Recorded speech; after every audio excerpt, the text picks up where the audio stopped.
Okay, so this one, we're going to talk about the range. So now, remember, and kids get this confused, it does, I mean, like, the right answer is the right answer. Remember the range is all possible y values. And what we're trying to figure out is the upper and lower boundary for y. What's the lowest amount and what's the highest amount, right?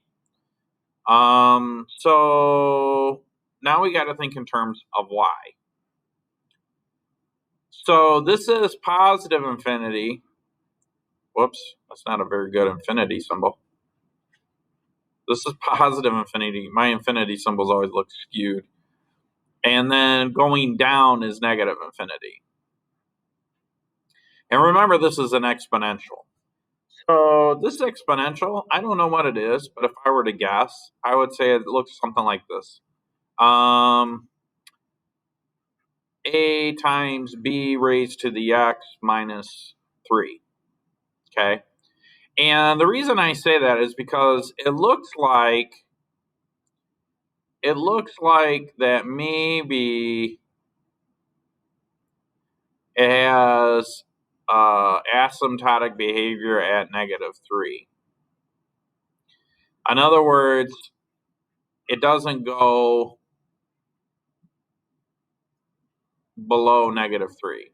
Now, the reason for this is that when I take this, well, really, it's just this term.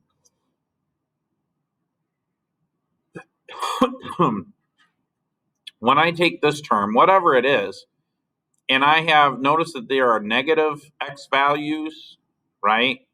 This would be like when x equals -2, when x equals -4.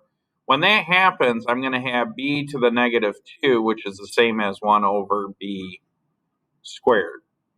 And as that goes further and further, what happens if I have b to the 100, -100? Well, that's the same as 1 over b to the 100. So this bottom part gets really big really quick as x gets more negative. So essentially what that causes this to do, it gets really close to 0.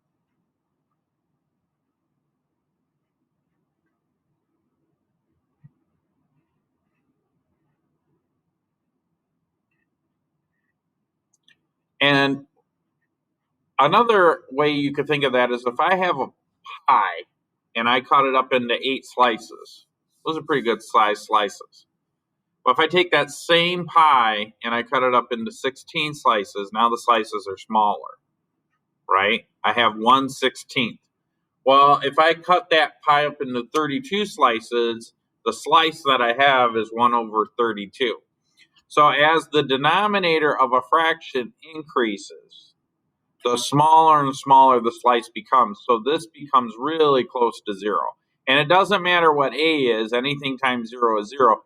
So we're never going to have enough. We're basically getting close to 0 minus 3. So that's why we have what we call asymptotic behavior at y equals -3. So what does that mean? Well, that means that the lowest value for y is probably going to be -3, okay? So if I had to guess, I would say the lowest value would be -3. Now the highest value for y, well, guess what? If I come over here and I look at this thing goes on forever towards positive infinity. So I think we're okay. I think I can say that this is going to approach positive infinity. And so, with all that being said, this is our answer. Okay. Let me zoom out a little bit so you can see everything. I'll give you a second to write that down.